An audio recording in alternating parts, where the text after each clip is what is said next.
आज आपका सदिश का जो है वो अंतिम क्लास है। 2-4 क्वेश्चन हमारे उसको कर दिया जाए और इस क्लास के तुरंत बाद त्रिविमीय शुरू कर दिया जाएगा। ठीक है, तो है क्या, देखिए क्वेश्चन है ये हमारा। एक त्रिभुज है जिनके शीर्षों के निर्देशांक, देखो किसी त्रिभुज के शीर्षों के निर्देशांक क्रमशः वेक्टर ए, वेक्टर बी तथा वेक्टर सी है, तो त्रिभुज एबीसी का क्षेत्रफल ज्ञात कीजिए। ठीक है ना, मतलब कुछ ऐसे है, ये आपका त्रिभुज है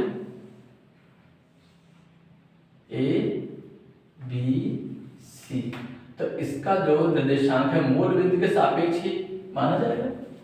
वेक्टर ए, ये कितना है वेक्टर बी, और ये कितना है वेक्टर सी। कहने का मतलब क्या होगा कि मूल बिंदु के सापेक्ष जो ओ ए है वो वेक्टर ए है, ओ बी क्या है वेक्टर बी है, और ओ सी क्या है वेक्टर सी है। अब त्रिभुज का क्षेत्रफल निकालना हम लोग जानते हैं। त्रिभुज के क्षेत्रफल का जो सूत्र होता है वो 1/2 mod of A cross B. A cross B का मतलब होता है कि ए और बी कोई दो संलग्न भुजाएं होती हैं। वैसे यहाँ पर मुझे संलग्न भुजाएं नहीं मालूम है, शीर्षों के निर्देशांक मालूम है, तो आप यहाँ से कोई दो संलग्न भुजा निकाल लो। अब संलग्न भुजा मतलब ए बी निकाल लो, ए सी निकाल लो, या बी ए निकाल लो, बी सी निकाल लो, या सी ए निकाल लो, सी बी निकाल लो, है ना, कोई दो संलग्न भुजा निकाल लो। तो जैसे मान लिया ए बी निकालना है, तो हम लोग फार्मूला जानते हैं निकालना क्या, ए बी बराबर ओ बी माइनस ओ ए, ये तो मेरा फार्मूला होता है। तो ओ बी मेरा कितना है, देखो ओ बी कितना है वेक्टर बी है, और ओ ए कितना है वेक्टर ए है, मतलब vector A B equal to मेरा क्या प्राप्त हुआ vector B minus vector A. ठीक, अब इसकी संलग्न भुजा कौन है ए सी, तो यहां से निकाल लो, क्योंकि जो ए सी मेरा होता है क्या होता है ओ सी माइनस ओ ए। तो ओ सी मेरा कितना है देखो वेक्टर सी, और ओ ए कितना है वेक्टर ए, मतलब ए सी मुझे कितना प्राप्त हुआ vector C minus vector A. क्यों जी, अब चूंकि जो त्रिभुज का क्षेत्रफल होता है क्या होता है, त्रिभुज का क्षेत्रफल 1/2 mod of A B cross A C होता है ना। तो देखो ए बी की वैल्यू मुझे पता है, ए सी की वैल्यू मुझे पता है, यहां रख दो 1/2 ए बी की वैल्यू कितनी है vector B minus vector A cross A C की vector C minus vector A. देखिए ए सी की वैल्यू रख दिया है ना, और ए बी का वैल्यू रख दिया है।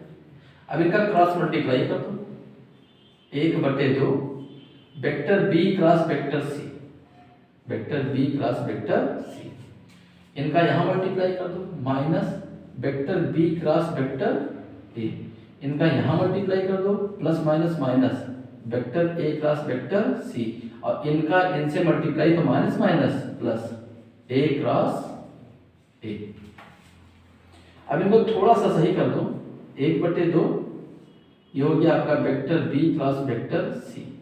इनको जैसे ही ए क्रॉस बी करेंगे इनकी दिशा बदल जाएगी, तो आगे का चिन्ह बदल जाएगा, प्लस ए क्रॉस बी। इनका भी वही हाल, इनको करोगे सी क्रॉस से तो आगे का चिन्ह बदल जाएगा, और यहां देखो ए क्रॉस ए का मान क्या होगा 0, क्योंकि ए क्रॉस ए का मतलब क्या हो गया कि आपकी दो पंक्तियां वेक्टर ए के ही गुणांकों से बनेंगी, और जब सारणिक में कोई दो पंक्ति समान हो तो सारणिक का मान 0 होता है, इसलिए इसका मान 0 होगा। तो फाइनल आंसर मेरा क्या हो गया इसका 1/2, इनको थोड़ा सीधा लिख दो देखने में अच्छा लगे, A cross B plus B cross C plus C cross A, ये आपका हो गया त्रिभुज ए बी सी का क्षेत्रफल, है ना। तो ये तो मैंने इससे सदिश ए बी सी करके कर दिया है। इसी का सेम टू सेम अगर देखा जाए अंकों से अगर देगा तो कैसे करेंगे, तो जो प्रोसेसिंग इसकी है सेम टू सेम उसकी करनी है, तो एक क्वेश्चन उससे भी कर लेते हैं। सेम टू सेम देखिए क्वेश्चन आपका, यहाँ पर शीर्षों का जो है निर्देशांक दिया हुआ है मूल बिंदु के सापेक्ष। तो इनको क्या करें, देखो since O A equal to मुझे कितना दिया, देखिए आई माइनस जे और प्लस 2k। ओ बी कितना दिया है 2i प्लस जे, देखिए 2i प्लस जे माइनस के। ओसी कितना दिया है, देखिए 3i माइनस जे और plus 2k। Same to same जो मैंने पहला क्वेश्चन किया वही यहां पर भी है। यहां पर मुझे तीनों शीर्षों के निर्देशांक दिया हुआ है मूल बिंदु के सापेक्ष, इसका भी क्षेत्रफल पूछ रहा है। तो यहाँ पर संलग्न भुजाएं ही निकालनी है। कभी कभी क्या देता है, संलग्न भुजा डायरेक्ट दे देता है, तो जब डायरेक्ट दे देगा तो वहां निकालने की जरूरत नहीं है, कार्यक्रम में आ जाएंगे हम, है ना। तो यहाँ पर पहले संलग्न भुजाएं निकालो, क्योंकि vector A B equal to क्या होगा ओ बी माइनस ओ ए। देखिए संलग्न भुजा ये भी हो सकते हैं, ये भी हो सकते हैं, ये भी, जो आपकी इच्छा के है वो दो संलग्न भुजाएं निकाल लो। ये ध्यान दें सर जो कर रहे हैं वही मुझे करना है, सेम टू सेम, जो मर्जी वो निकाल लो। तो यहाँ पर आप ओ बी को रखो, ओ बी की वैल्यू कितनी, देखिए 2i प्लस जे और माइनस के और माइनस ओ ए। तो इसमें माइनस का मल्टीप्लाई कर दो सब में, तो ये क्या हो जाएगा माइनस आई, ये क्या हो जाएगा प्लस जे और ये क्या हो जाएगा माइनस 2k। तो आप वेक्टर ए बी देखो मेरा क्या प्राप्त हुआ, 2i में i माइनस हो गया i, j में j प्लस हो गया 2j और माइनस के और माइनस 2k माइनस 3k। इस वेक्टर ए बी को हम नया नाम वेक्टर ए दे रहे हैं, ठीक रहेगा, कोई दिक्कत तो है नहीं। अब आप AC निकालो, क्योंकि AC इक्वल टू क्या होगा OC माइनस OE। अब आप यहां पर OC की वैल्यू रख दो, देखो क्या है 3i माइनस j और प्लस 2k और माइनस OA। OA को यहां रखेंगे और माइनस का मल्टीप्लाई करेंगे, तो ये माइनस हो जाएगा और j प्लस हो जाएगा और 2k माइनस हो जाएगा। इनको फाइंड कर लो। AC इक्वल टू कितना हो जाएगा 3i में i गया 2i है ना, माइनस j और प्लस j 0j हो जाएगा ना, और 2k में 2k गया 0k। कोई दिक्कत तो है नहीं। इसका एक नया नाम मैं वेक्टर b दे देता हूं, ठीक है। अब मुझे इस त्रिभुज का दो संलग्न भुजाएं मालूम हो गई AB और AC। अब मुझसे इस त्रिभुज का क्षेत्रफल पूछ रहा है, तो त्रिभुज का क्षेत्रफल क्या होता है, क्योंकि जो त्रिभुज का क्षेत्रफल होता है क्या होता है 1/2 मॉड ऑफ दो संलग्न भुजाओं का सदिश गुणन, मतलब दो संलग्न भुजाओं के सदिश गुणन का मापांक। तो मुझे दो संलग्न भुजाएं पता है तो इनका सदिश गुणन कर लो, तब यहां वैल्यू रखें। चूंकि A cross B equal to क्या होगा, देखो जो हमारा पहला आपका रो होगा, पहली जो पंक्ति होगी वो किससे लिखा जाएगा I J और K से। दूसरी पंक्ति जो आएगी वो A से आएगा, किससे आएगा A से। तो A का कोफिशिएंट लिखा जाएगा यहाँ पर, गुणांक उसका 1 2 माइनस 3 1 2 माइनस 3 क्रॉस B का गुणांक लिखा जाएगा, देखो 2 0 0। अब इनका विस्तार कर दो। अब विस्तार थोड़ा स्मार्ट विस्तार करो, यहाँ पर क्या करें स्मार्ट विस्तार। हम लोग जानते हैं सरणी में उस पंक्ति स्तंभ के थ्रू विस्तार किया करो जहां ज्यादा शून्य प्राप्त हो जाए, क्योंकि जो शून्य प्राप्त हो जाएगा उसका गुणांक शून्य हो जाएगा। तो इसलिए यहाँ तीसरी पंक्ति के सापेक्ष अगर हम लोग विस्तार करें तो केवल इसी 2 का विस्तार करना पड़ेगा, ठीक है ना, इसी 2 का विस्तार करना पड़ेगा। तो यहाँ पर हिंदी में लिख सकते हो आप तीसरी पंक्ति के सापेक्ष विस्तार करने का। तो चलो इसको उतारते हैं, पॉजिटिव उतरता है, देखो प्लस माइनस प्लस 2 उतर गया। जिसको उतारते हैं उसके सामने का पंक्ति और स्तंभ छोड़ दिया जाता है।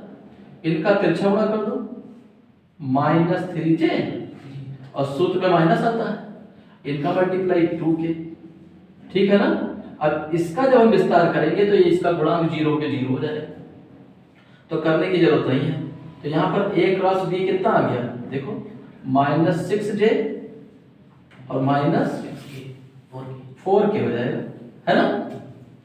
ठीक है, आई आपका छूट रहा है, तो चाहो आप यहाँ आई को भी संबोधित कर दो 0i से। अब क्वेश्चन मुझे मॉड ऑफ तो चाहिए, जिसका मॉड ऑफ निकाल दो, पूरा कर दिया करो सब कुछ, जो नहीं है वो 0। तो मॉड कैसे निकलता है, आई के गुणांक का वर्ग, क्यों जे के गुणांक का वर्ग, ये तो था ना, और के गुणांक का वर्ग। ठीक है, अब यहां पर क्या हो जाएगा, mod of A cross B equal to कितना आ रहा है, देखिए 36 और 16 52, मतलब 52 को मैं ऐसा लिख सकता हूं 13 × 4 लिख सकता हूं ना, और इस 4 का वर्गमूल हो जाएगा, मतलब स्क्वायर रूट हो जाएगा 2√13। अब इस मॉड ऑफ ए क्रॉस की वैल्यू उठा के यहां रख दो,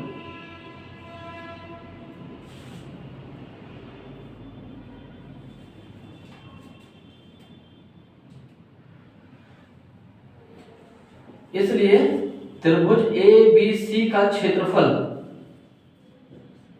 कितना हो जाएगा, देखिए 1/2 into mod of A cross B की वैल्यू रख दो, कितना है 2√13, है ना। अब इस 2 से ये 2 कैंसिल हो गया, तो हमारा क्या आ गया, त्रिभुज ABC का क्षेत्रफल इक्वल टू √13। कहने मतलब क्या हो गया कि जब भी त्रिभुज ABC का किसी भी त्रिभुज का क्षेत्रफल मुझे ज्ञात करना है तो इसकी 2 संलग्न भुजाएं जानना जरूरी है। ठीक है, सेम टू सेम जो नेक्स्ट क्वेश्चन मेरा ये आ रहा है उसी प्रोसेसिंग पे है, त्रिभुज के क्षेत्रफल की बातें की जा रही हैं। क्या है देखो, उसने कहा है कि किसी त्रिभुज ABC के BC का मध्य बिंदु D है, AC का मध्य बिंदु E है, AB का मध्य बिंदु F है, तो सदिश विधि से सिद्ध करो कि इस त्रिभुज ABC का जो क्षेत्रफल होगा, ये इस त्रिभुज DEF का जो DEF का होगा वो 4 गुना होगा। देखिए यहाँ से त्रिभुज ABC जो है DEF का 4 गुना है, तभी तो 1/4 यहाँ है। या ऐसा कह दिए कि त्रिभुज DEF का जो क्षेत्रफल होगा वो त्रिभुज ABC के क्षेत्रफल का 1/4 होगा, ये मुझे सिद्ध करना है। तो कहने मतलब त्रिभुज ABC का क्षेत्रफल हो चाहे त्रिभुज DEF का क्षेत्रफल हो, किसी भी त्रिभुज का क्षेत्रफल हो, इन्हीं 2 संलग्न भुजाओं के थ्रू किया जाता है। तो वही कहानी यहां भी करते हैं। देखो यहां पर इनको मिला दो पहले आप, जिनको ज्ञात करना है। तो पहले त्रिभुज ABC का क्षेत्रफल निकालते हैं। त्रिभुज ABC का क्षेत्रफल इक्वल टू क्या होगा, 1/2 मॉड ऑफ किसी भी 2 संलग्न भुजाओं को ले लो, तो मैं AB और AC को ले लेता हूं। ठीक है, तो क्या हो जाएगा यहां पर AB क्रॉस AC, इसको फर्स्ट मान के यहीं पर मैं छोड़ देता हूं। ठीक है, अब देखो यहां पर जो मुझे प्रूफ करना है वो DEF और त्रिभुज ABC में रिलेशन देखा गया है। मतलब इस DEF का क्षेत्रफल त्रिभुज ABC के सापेक्ष देखना है कि क्या हो रहा है। तो त्रिभुज ABC मेरा निकल चुका है, अब मुझे DEF निकालना है। तो DEF में भी किसी 2 संलग्न भुजा को हम ले सकते हैं, लेकिन यहां क्या करना है, ABC के थ्रू चल रहा है, इसलिए उसको देखते हैं। तो आपने जब भुजा AB और AC यूज किया है तो इन्हीं की पैरेलल में जो भुजाएं आ रही हैं उन्हीं को यूज कर लो। ठीक है, तो यहां अगर देखा जाए तो जो AB है इसके पैरेलल में कौन है, ED है। ठीक है, तो अगर मैं संलग्न भुजा लूंगा तो यहाँ DE पढ़ूंगा, इसको मैं DF पढ़ूंगा, तो यहाँ DE पैरेलल टू BA कर लो। क्या है यहाँ पर देखो, सिंस जो मेरा DE है, ये जो DE है वो BA के पैरेलल है, क्योंकि सदिश का रूल है एक डायरेक्शन में पढ़े, है ना। तो अब यहाँ पर देखो ये थेल्स का प्रमेय भी यहाँ आ रहा है। मैं दोनों बातें यहाँ समझ लीजिए जो भी है, ये थेल्स का ही तो थ्योरम है कि किसी त्रिभुज के 2 भुजाओं के मध्य बिंदु को मिलाया जाए तो सामने वाले भुजा के समांतर और उसकी आधी होती। तो वैसे यहाँ पर भी तो जो DE है वो BA के समांतर होगा, क्योंकि ये भी मिड पॉइंट है, और ये DE है वो BA का आधा होगा। तो इसलिए क्या हो जाएगा, यहाँ पर जो मेरा DE है वो कितना आएगा, हाफ BA। कितना आएगा, half BA। Same to same इधर आ जाओ, अगर मैं DF की बात करूं तो देखो CA के पैरेलल है, क्योंकि ये भी तो मिड पॉइंट ही है। देखो तो यहाँ पर क्या होगा, सिंस जो मेरा DF है वो पैरेलल है किसके, देखो डी एफ जो है किसके, सी ए, डी एफ जो है सी ए के पैरेलल है कि नहीं है? तो इसलिए जो डी एफ होगा मेरा वो हाफ किसका होगा, हाफ सी ए।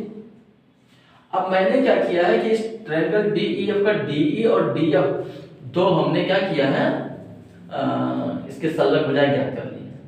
तो त्रिभुज डी ई एफ का क्षेत्रफल निकाला जाए, तो निकालो। देयरफॉर त्रिभुज डी ई एफ का क्षेत्रफल, डी ई एफ का क्षेत्रफल, देयरफॉर सिंस पहले मैं लिखूंगा ना उसका फार्मूला, इज इक्वल टू 1/2, यहां पर देखो मॉड ऑफ इसकी संलग्न भुजाएं कौन है, D E cross D F. कोई प्रॉब्लम? अब देखो डीई की वैल्यू मालूम है, रख दो यहां पर 1/2, डीई की वैल्यू कितनी है देखो 1/2 बीए, 1/2 बीए इंटू डीएफ की वैल्यू कितनी देखो 1/2 सीए। यहां देखो 1/2 और ये 1/2 कितना हो जाएगा, मल्टीप्लाई हो 1/4, तो 1/4 बाहर लिख लो यहां ऐसे। मैं इनका मल्टीप्लाई नहीं करूंगा, अभी रुक जाओ क्योंकि आंसर मुझे 1/4 लाना है, तो उसको मैं रोक के चल रहा हूं। और इस बीए को ए बी कर दे तो क्या हो जाएगा माइनस ए बी, सीए को ए सी कर दो तो माइनस ए सी, और माइनस का मल्टीप्लाई होगा तो प्लस हो जाएगा। तो यहाँ क्या आ रहा है देखो 1/4 इंटू 1/2, ये माइनस माइनस कितना हो गया plus, A B cross A C. ये देखो इतना, ये किसकी वैल्यू देखो यहाँ 1/2 A B cross A C, triangle ABC का क्षेत्रफल। तो यहाँ लिखो 1/4 इंटू त्रिभुज एबीसी का क्षेत्रफल क्या है, ये त्रिभुज डी ई एफ का क्षेत्रफल। आ गया ना प्रूफ होके?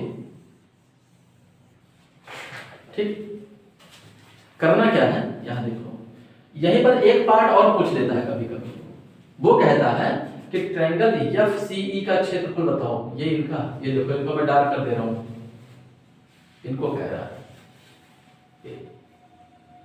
इनका क्षेत्रफल भी कह रहा है कि इतना ही होगा, कितना, ट्रायंगल एफ सी ई का क्षेत्रफल, ट्रायंगल एफ सी ई का क्षेत्रफल इक्वल टू कितना होगा 1/4 ट्रायंगल एबीसी का क्षेत्रफल। ये भी बात करता है, तो ये कैसे होगा देखो।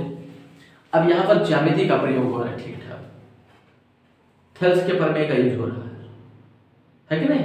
पहले मैंने थेल्स का प्रमेय किया है, ध्यान से देखो। अगर इसको देखा जाए तो क्लास 9th क्लास का थ्योरम है।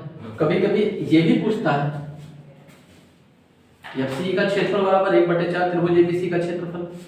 अब अगर इसको देखा जाए तो ये देखो हम लोग क्लास 10th क्लास में थेल्स प्रमेय पढ़ के आए हैं, क्लास 10th में तो थेल्स प्रमेय पढ़े हैं, तो वहीं से हम देख लें इस थ्योरम को वहां भी पूछा गया है, लेकिन बाकायदा यहाँ लिख दिया गया कि सदिश विधि से। तो जब 10th में हम लोग प्रूफ किए थे तब कैसे प्रूफ किए थे इसको, वही कहानी। मिड पॉइंट है तो इसके समांतर होगा और इसका आधा होगा ये, तो आधा माने इसके डीसी के इक्वल ये होगा या फिर, और समांतर में है। सेम टू सेम यहाँ देखो डीएफ जो होगा सीई के समांतर और उसके बराबर होगा, तो आमने सामने की भुजा बराबर और समांतर तो समांतर चतुर्भुज हो गया। तो समांतर चतुर्भुज का जो विकर्ण होता है वो दो बराबर क्षेत्रफलों में बांटता है, बांटता ही नहीं बांटता है। तो जब यहाँ देखा जाए तो ये भी तो विकर्ण ही है एफसी भी, तो चाहे ये दोनों त्रिभुज दिया जाए कौन सा डीएफसी और चाहे एफईसी, इसका क्षेत्रफल जो होगा वही ये भी तो विकर्ण बांट रहा है, तो एफडीई। तो विकर्ण जो है समांतर चतुर्भुज के क्षेत्रफल को आधा करता है, तो ये भी तो मेरा विकर्ण ही है, इसका तो ये भी तो इसको आधा ही कर रहा है और ये भी आधा ही कर रहा है। तो इसका तो जो डीईएफ का क्षेत्रफल है और त्रिभुज एफसीई का क्षेत्रफल ये दोनों इक्वल है। तो यहाँ पर आपको दर्शा देना है कि विकर्ण जो होता है वो समांतर चतुर्भुज को दो बराबर क्षेत्रफल में बांटता है, इसलिए जो त्रिभुज डीईएफ का क्षेत्रफल ये इस विकर्ण से आधा कर रहा है और त्रिभुज एफसीई का क्षेत्रफल इस विकर्ण से आधा कर रहा है, तो दोनों का क्षेत्रफल बराबर होगा। मतलब जो डीईएफ का क्षेत्रफल होगा वही हमारा एफसी का होगा। तो ये थ्योरेटिकल तरीके से यहाँ पर मैं पढ़ लो कि किसी भी समांतर चतुर्भुज का विकर्ण उसको दो बराबर त्रिभुज के क्षेत्रफल में बांटता है। ठीक है। तो इसका मतलब क्या हो गया कि जो ये DEF का क्षेत्रफल है वो FC के क्षेत्रफल के बराबर होगा, इसलिए इसको भी आगे प्रूव किया जा सकता है। इस क्वेश्चन को देखो, उसी क्रम में ये भी है, ये IIT 2017 JEE मेंस में आया है ना। देखो बहुत बढ़िया सवाल है। उसने कहा है यदि A इक्वल टू इतना हो, B इक्वल टू इतना हो और C एक ऐसा सदिश है कि mod of C minus A equal to 3 है, mod of A cross B cross C equal to 3 है तथा C और A क्रॉस B के बीच कोण 30 डिग्री है, तो A डॉट C का मान क्या करो। ठीक है, चलिए एक एक काम शुरू करते हैं। क्योंकि मुझे वेक्टर A जो दिया है कितना दिया, देखो 2i plus j minus 2k ये दिया है ना। तो इसका मॉड निकाल लो, मापांक इसका तुरंत कितना हो जाएगा, देखो इसका स्क्वायर होगा ना, फिर इसका कोफिशिएंट 1 है, 1 का स्क्वायर, फिर k के साथ -2 है, इसका स्क्वायर 4 4 4 8 और 1 9 9 का square root 3, mod of h equal to कितना आ गया 3। एक एक करके कैलकुलेट कर लो, है ना। क्योंकि b कितना दिया देखो, क्योंकि वेक्टर b इक्वल टू कितना देखिए i प्लस j, ठीक है ना, और k नहीं है तो 0 के, इसका भी मॉड निकाल लो, जरूरत होगी तो देखा जाएगा। Mod of b equal to क्या होगा रूट इसका कोफिशिएंट का स्क्वायर, इसके कोफिशिएंट का स्क्वायर और इसके कोफिशिएंट का स्क्वायर, कितना आएगा mod of b equal to root 2। अब देखो सिंस जो मुझे दिया है वहां से शुरुआत करते हैं। देखिए सिंस उसने मुझे क्या दिया है, mod of c minus a is equal to 3। इनको आप दोनों तरफ वर्ग कर दो, क्या करते हैं हम दोनों तरफ वर्ग करने पर लिख दो यहाँ दोनों तरफ, है ना, दोनों तरफ वर्ग करने पर करिए। तो यहाँ पर क्या हो जाएगा, mod of c minus mod of a का होल स्क्वायर इक्वल टू 3 सदिश को हम लोग जानते हैं कि जब स्क्वायर को तोड़ा जाता है तो यह अदिश गुणन होता है। मतलब इसको हम लोग ऐसे लिख सकते हैं, vector c minus vector a dot vector c minus vector a equal to 3 3 का 9। अब इनका भी कर दो अदिश गुणन, तो वेक्टर c और वेक्टर c का गुणा vector c square minus vector c dot a, क्यों इनका गुणा करो माइनस a डॉट c और minus minus plus vector a square equal to 9। अब ये है देखो हम लोग जानते हैं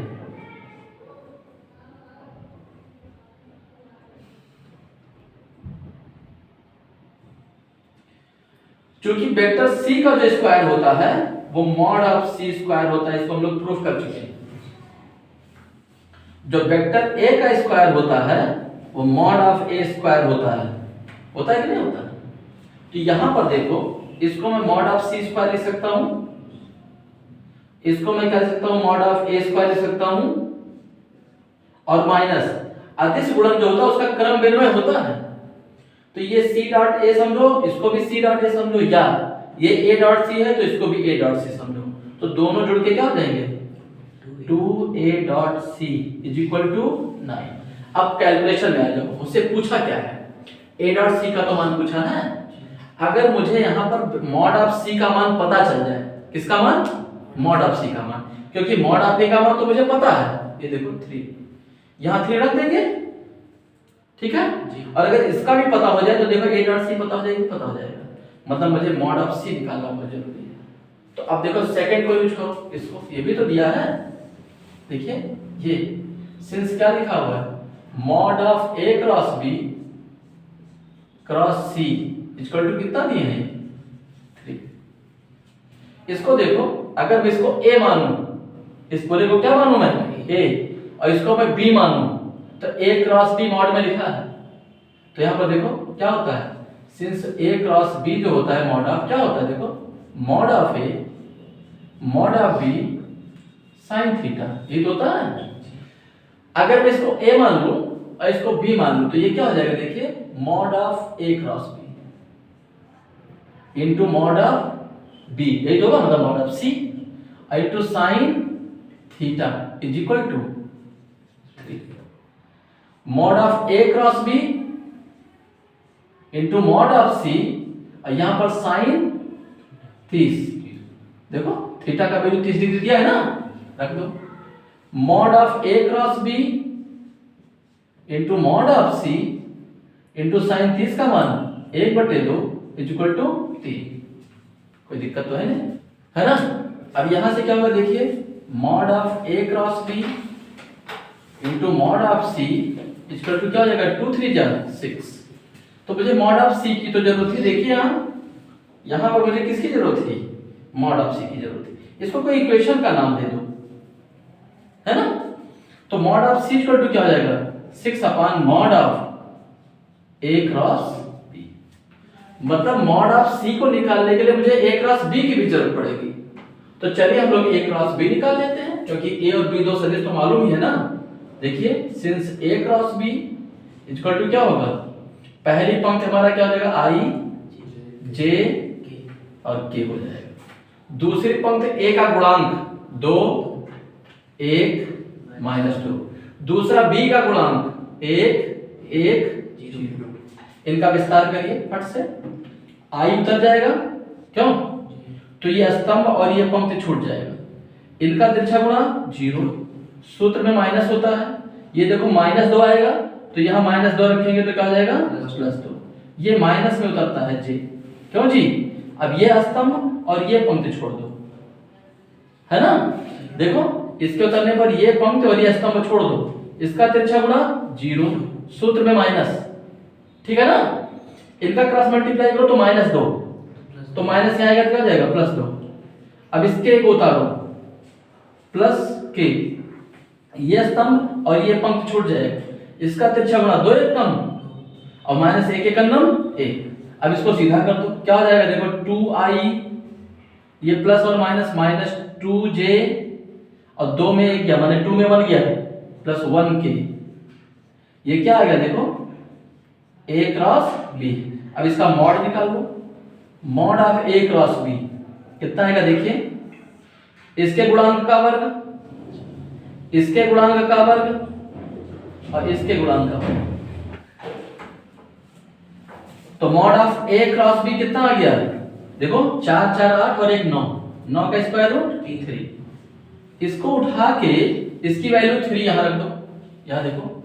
तो मेरा मॉड ऑफ c क्या आ गया देखिए, mod of c equal to आ गया 6/3। देखिए यही पर रख दो इसको उठा के, तो मेरा मॉड ऑफ c कितना आ गया देखो, 2 आ गया, है ना। अब देखिए मुझे मॉड ऑफ a पता है, मुझे मॉड ऑफ c पता है, उठा के इक्वेशन फर्स्ट में रख दो, a डॉट से निकल जाएगा, ठीक है। यहां लिख दो मॉड ऑफ a तथा मॉड ऑफ c का मान कहां रख दे, समीकरण फर्स्ट में रखने पर रख दो। यहां मॉड ऑफ c का मान कितना निकाले, 2, तो 2 का स्क्वायर, देखो mod of c square plus mod of a का मान कितना देखो 3, तो यहां क्या रखोगे 3 का स्क्वायर माइनस, यहां देखिए आप 2a dot c, 2a dot c equal to कितना लिखा देखो 9, 2 का स्क्वायर 4, 3 का स्क्वायर 9 और -2a dot c equal to 9। इन सबको उधर भेज दो, -2a dot c equal to 9 -9 -4, ये और ये कैसे, -2a dot c equal to -4, minus cut गया, a dot c equal to 2 से 4 कट जाएगा। एक चीज ध्यान देना, ये माइनस कभी काटा नहीं जाता है, तुलना की जाती है ना। कंपेयर, ये कंपेयर हुआ, दोनों माइनस हट गया, कितना आ गया। तो देखिए मुझसे a डॉट c का ही तो मान पूछा था, तो a dot c equal to 2 आ गया, ये आपका हो गया आंसर। ये IIT जेईई मेंस में सन 2017 में क्वेश्चन आया था, कितना आसान है देखिए।